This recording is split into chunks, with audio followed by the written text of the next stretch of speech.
నమస్తే. నమస్తే. Phone tapping అనేది ఒక కక్ష సాధింపు చర్య, డైవర్షన్ చేయడానికే ఈ రోజు అయితే మాత్రం ప్రధానంగా కాంగ్రెస్ పార్టీ మాపై టార్గెట్ చేసిందని కూడా బీఆర్ఎస్ అంటుంది. ఏం చెప్తారు? ఇప్పుడు కక్ష సాధింపు చర్య అనడానికి ఇది ఉండదు, పూర్తిగా టెక్నికల్ విషయమైనటువంటిది. ఇప్పుడు ఎవడో డ్రోన్ ఎగిరేస్తే అది నా మీద అప్పుడు ఆపాదించేసేసి రేవంత్ రెడ్డి గారిని జైలు వేసినటువంటిది కాదు ఇది. ఓకే. ఫోన్ ట్యాపింగ్ వ్యవహారం పూర్తిగా కమ్యూనికేషన్ అని అంటే టెలికాం సర్వీస్ ప్రొవైడర్స్ ఎవరైతే ఉంటారో వాళ్ళు పంపించినటువంటి డేటా ప్రకారం నార్మల్గా ఇది అసలు సిస్టమ్ ఏంటిదో మనం ఒకసారి తెలుసుకోవాల్సిన అవసరం ఉంటుంది. ఫోన్ ట్యాపింగ్ అనేది అంశం ఎందుకు వచ్చింది అని అంటే జనరల్గా చట్టంలో ఏముంటుంది అని అంటే రాష్ట్రమో దేశాన్నో యొక్క శాంతి భద్రతలను విఘాతం కలిగించేటటువంటిది నక్సలైట్ల మీదనో తీవ్రవాదుల మీదనో ఇంకేదైనా దుష్ట శక్తుల మీదనో దృష్టి సారించాలని అంటే తద్వారా శాంతి భద్రతలను కాపాడనీకే పోలీసు వాళ్ళు కేంద్ర ప్రభుత్వం దగ్గర నుంచి అనుమతి తీసుకొని టెలికాం సర్వీస్ ప్రొవైడర్స్ అంటే ఎయిర్టెల్, ఐడియా, జియో ఇవన్నీ ఉన్నాయి కదా, వాళ్ళకి ఒక లిస్ట్ అనుమతి ఇక్కడ తీసుకున్న తర్వాత రాష్ట్ర ప్రభుత్వం నుంచి ఇంటెలిజెన్స్ ఏదైతే ఉంటుందో ఎస్ఐబి వాళ్ళు టెలికాం సర్వీస్ ప్రొవైడర్స్ కి అనుమతి తీసుకుంటారు అనమాట. ఈ లిస్ట్ ఇస్తారు, మాకు ఇవి మొత్తం కావాలి అని చెప్పి. కావాలని ఇచ్చినప్పుడు వాళ్ళు ఇంటర్సెప్ట్ చేయడానికి నార్మల్గా ఏముంటుంది, ఇప్పుడు ఎయిర్టెల్ నుంచి ఐడియా లేకపోతే ఎయిర్టెల్ నుంచి ఎయిర్టెల్ ఇంకోటి ఏదైనా ఫోన్ మాట్లాడుకుంటారు కదా. ఇప్పుడు నార్మల్గా ఈ ఫోన్లు ఇననీకే ఆ టెలికాం సర్వీస్ ప్రొవైడర్స్ కి పోలీసు వాళ్ళు అనుమతి అడుగుతున్నట్టు అనమాట. అవి లిస్ట్ ఇస్తారు, 1 2 3 4 5 6 7 8 9 10 మాకు ఈ 10 నంబర్లకి ఇంటర్సెప్షన్ కావాలి, మేము వాళ్ళ తినాలి, ఎందుకంటే వాళ్ళు శాంతి భద్రతలకి విఘాతం కలిగించే ప్రొఫైల్స్ అని అంటే టెలికాం సర్వీస్ ప్రొవైడర్లు మేము ఇయ్యమననిక లేదు, అనుమతి తీసుకురు కదా చట్ట ప్రకారంగా, రేపు పొద్దున వాళ్ళని ఎవరు కూడా అన్నారు కాబట్టి అనుమతిస్తారు. సో ఈ అనుమతి ఇచ్చేటటువంటి దాంట్లో టెలికాం సర్వీస్ ప్రొవైడర్లు ప్రభుత్వం మారినప్పుడు ఇది ఏమైంది అని అంటే, ప్రభుత్వం మారిన తర్వాత రిజల్ట్స్ వచ్చిన తర్వాత అక్కడ ఎస్ఐబి ఆఫీసులో ఉన్న ఎక్విప్మెంట్ అంటే హార్డ్ డిస్క్లని గీడిస్లని మొత్తం ఇరగొట్టేసేసి పగలగొట్టేసేసి మూట కట్టి మూసిలో పడేసారు.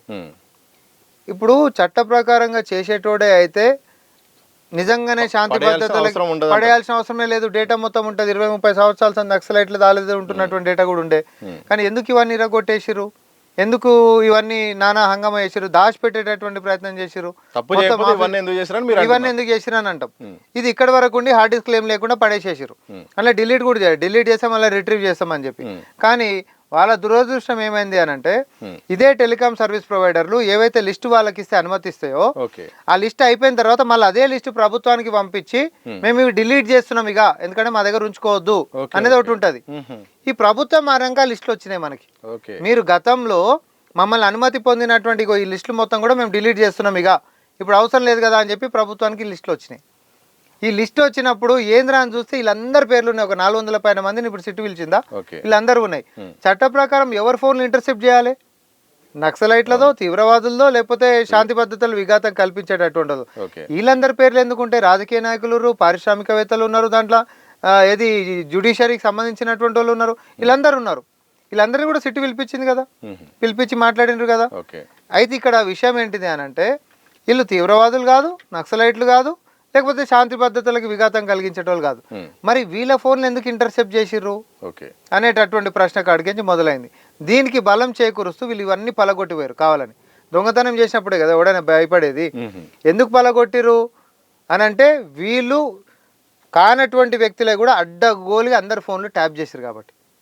ఫోన్లు ఎందుకోసం ట్యాప్ చేస్తారు, అవతల వాళ్ళని బ్లాక్మెయిల్ చేయనీకే, పోటీల నుంచి తప్పి అనికే, అవతల వాళ్ళని బెదిరి అనికే, రకరకాలుగా అధికారం అనేటటువంటి వీళ్ళ చేతిలో ఉంది కాబట్టి అందరి దాంట్లో ఏం జరుగుతుందో వినేసేసి, సపోజ్ రాజకీయ నాయకుడు అనుకో వాళ్ళని తొక్కి పెట్టేనీకే, సపోజ్ ఇంకొక పారిశ్రామికవేత్త అనుకో బ్లాక్మెయిల్ చేసి పైసలు విననీకే, లేకపోతే ఇంకొక రాజకీయ నాయకుడు చుట్టుముట్టు తిరిగేటోళ్ళు అనుకో వాళ్ళ వ్యక్తిగత గోప్యతను హరించి పిచ్చి పిచ్చి నగరాలు చేసి ఇవన్నీ బయటకు పెడతామని బ్లాక్మెయిల్ చేయడానికి ఇది మొత్తం జరిగినటువంటిది. సో ఇప్పుడు ఇదే సందర్భంలో ఒక ప్రశ్న అడుగుతానండి. కేసీఆర్ కానీ అలాగే బీఆర్ఎస్ కానీ ఏమంటుందంటే, ప్రధాన కేటీఆర్ కానీ దర్యాప్తు సంస్థలు, నిఘా సంస్థలు వాళ్ళ పని వాళ్ళు చేసుకుంటూ పోతాయి, రాజ్యం పైన ఏమైనా జరిగినా కుట్రలు జరిగినా వాళ్ళ పని తప్ప దీంట్లో మా ప్రమేయం ఉండదు, టెక్నికల్గా కూడా మాకు ఎలాంటి సంబంధం కూడా ఉండదు, వాళ్ళ పని వాళ్ళు చేస్తాయి, మాకేం సంబంధం అన్నట్టుగా మాట్లాడుతున్న సందర్భంలో రాజకీయ నాయకులు ఈ కేసులో ఇరికే అవకాశం ఉందా, అధికారుల వరకే పరిమితం అవుతుందా? ఇప్పుడు ఫస్ట్ ఎపిసోడ్ మనం మాట్లాడుకున్నాం, లిస్ట్ వచ్చింది, వీళ్ళందరికీ ఎందుకు వచ్చినాయని చెప్పి కేసు అయింది. కేసు అయిన రోజు ఆ రోజు ఇంటెలిజెన్స్ చీఫ్ ప్రభాకర్ రావు ఉండే. 10 తారీఖు 3వ నెల 2024 రోజు కేసు అయితే అదే రోజు వయా ఏపీ చెన్నై నుంచి బయట దేశాలకు పారిపోయిండు. ఆయన తీసుకొని రావాలి అని అంటే దేశం సరిహద్దు దాటిపోయినటువంటి వ్యక్తులని తీసుకొని రావాలంటే ఏం చేయాలి? కేంద్ర ప్రభుత్వం పరిధిలోకి పోతుంది. రెడ్ కార్నర్ నోటీస్ ఇవ్వాలి, ఇంటర్పోల్ అని చెప్పి ఉంటుంది, పాస్పోర్ట్ ఇంపోర్ట్ చేస్తారు, ప్రొక్లమేషన్ చేయాల్సినటువంటి విధానం ఉంటుంది. ఇదంతా ప్రాసెస్. ఏడాది మీద బీజేపీ చేసి ఆయన తీసుకొని రావాలంటే తీసుకొని వచ్చినాక కూడా ఆయనను విచారణ చేయాలంటే సుప్రీంకోర్టు దాకా ప్రభుత్వం కొట్లాడని ఆయన విచారణకు పట్టుకొని వచ్చినాం. అయితే ఈ మధ్యలో ఆయన అక్కడ వారిపోయింది. ఓకే, మీతో అందరూ రా, ప్రణీత్ రావు అని, తర్వాత శ్రవణ్ రావు అని, తిరుపతయ్య అని, భుజంగరావు అని, రాధాకిషన్ రావు అని, వీళ్ళందరూ రా. వీళ్ళందరినీ విచారణ చేసిండ్రు. వీళ్ళందరూ విచారణలల్లా ఏమని తేలిందంటే వాళ్ళు ఇచ్చినటువంటి కన్ఫెషనల్ స్టేట్మెంట్స్ అంటే పోలీసుల ముంగట ఒప్పుకున్నటువంటిది ఏంటంటే, ఆడ కూడా ప్రశ్న ఏడొస్తుంది అంటే, మీరు అధికారులు కదా, మీ పని మీరు చేయాలి కదా, మీ పని మీరు చేయాలంటే కేవలం నక్సలైట్లో లేకపోతే ఎవరు తీవ్రవాదులు లేకపోతే శాంతి భద్రతలు చేయాలి. వీళ్ళందరూ ఎందుకు వచ్చినాయి అని అంటే అక్కడ విచారణలకించి బయటకు వచ్చినాయి. అసలు ఎందుకు వాళ్ళకి కొట్టిర్రు, ఇవన్నీ నంబర్లు కూడా వచ్చినాయి, ఇవన్నీ ఎందుకు చేసిర్రు అంటే మేము చేయనీకే కాదు సార్, మా అధికారి చెప్తే మేము చేసినామని చెప్పి కింద అధికారులు అంటారు. ఈ కింద అధికారుల కంటే పైన అధికారులు ప్రభాకర్ రావు కింద ఉండేటోళ్ళు ఉంటారు కదా, ఇద్దరు మధ్యలో ఉన్న వాళ్ళు కూడా, వీళ్ళు వారి యొక్క కన్ఫెషన్ స్టేట్మెంట్లు ఏమన్నారంటే, ఇదంతా మా చేతులు ఉన్నది కాదు, అంతా పెద్ద ఆయన చెప్పినట్టు చేసినాం, ఎవరెవరు ఫోన్లు చేయాలి ఏంది అనేటటువంటి. ఎవరా పెద్ద ఆయన అంటే రాష్ట్రంలో ఎవరు? పెద్ద ఆయన అంటే రాష్ట్రంలో ఎవరు? బీఆర్ఎస్ పార్టీలు ఉన్న పెద్ద ఆయన ఎవరు? అయితే A1 ప్రభాకర్ రావు కించి మొదలు పెట్టుకుంటే A6 శ్రవణ్ రావు అంటే ఒక న్యూస్ ఛానల్ యజమాని, నీకు కూడా తెలుసు. ఆ న్యూస్ ఛానల్ యజమాని ఆఫీస్లో కూడా సెటప్ పెట్టి, సిస్టమ్స్ పెట్టి, తర్వాత దానికి ఆడకించి ఫోన్ ట్యాపింగ్ చేయాల్సిన అవసరం అధికారులకు ఏం పని అండి? అధికారులు పని చేయాలి. ప్రైవేట్ ప్రాపర్టీ కాడికి పోయి నువ్వు సెటప్లు చేసుకొని, ఎక్విప్మెంట్లు తీసుకొని ఫోన్ ట్యాప్లు ఎట్లా వేస్తావు? అసలు ఆ వ్యక్తిని విచారణ చేసినప్పుడు అసలు నీకు ప్రభాకర్ రావుకి పరిచయం ఎట్లా అనేది వస్తుంది కదా. మీ ఇద్దరికి ఎట్లా పరిచయం? ఒక అధికారి ఆయన పని అయినా చేయకుండా నీ దగ్గర ఈ పనులు చేసుకుంటా నీకు ఇవన్నీ ఎందుకు అవుతున్నాయి అనేటటువంటి అంశాలు కూడా వస్తాయి కదా. సో ఇవన్నీ ఒకటొక డాట్స్ కనెక్ట్ అయ్యి కూడా వస్తాయి. అంటే ఒక లెక్క చెప్తా ఉన్నా నేను, ఎప్పుడైనా విచారణ జరుగుతున్నప్పుడే అసలు విషయాలన్నీ బయటకు వస్తూ ఉంటాయి. ఫస్ట్ ఏం జరిగింది? ఫోన్ ట్యాపింగ్ అనేది జరిగింది. ఫోన్ ట్యాపింగ్ అధికార దుర్వినియోగం చేసి అది అందరి మీద కూడా చేసిరు. అది దొరకకుండా అన్నిటిని విధ్వంసం చేసేసి బయటకు పడేసేటటువంటి ప్రయత్నం చేశారు. ప్రభుత్వం మారింది. ఓకే, మారంగానే ఆ టెలిఫోన్ కమ్యూనికేషన్ వాళ్ళ తాడికించి వచ్చినటువంటి లిస్ట్ వచ్చింది.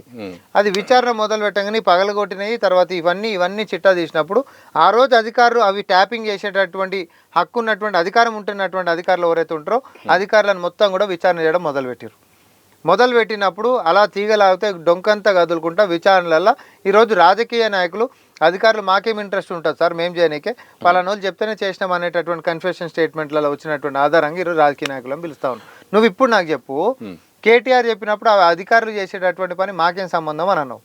అధికారులు చేసే పని అయితే ఉంటే నక్సలైట్లను తీవ్రవాదులు మాత్రమే చేసుకోవాలి. వాళ్ళు రాజకీయ నాయకులని చేసిరు. ఎందుకు చేసిరు అంటే రాజకీయ నాయకులు చేపించరు అనేది వాళ్ళ యొక్క డిపోజిషన్లో చెప్పారు కాబట్టే ఈరోజు విచారణకు పిలుస్తారు. ఇంత పచ్చిగా దొరికిపోయి అంతెందుకు అలా ఇంటి ఆడబిడ్డ అయినటువంటి కవిత కూడా బయటకు వచ్చి అంటుంది కదా, సొంత బావ ఫోన్ ట్యాప్ చేయించిన దుర్మార్గుల గురించి నేనేం మాట్లాడతాను చెప్పి.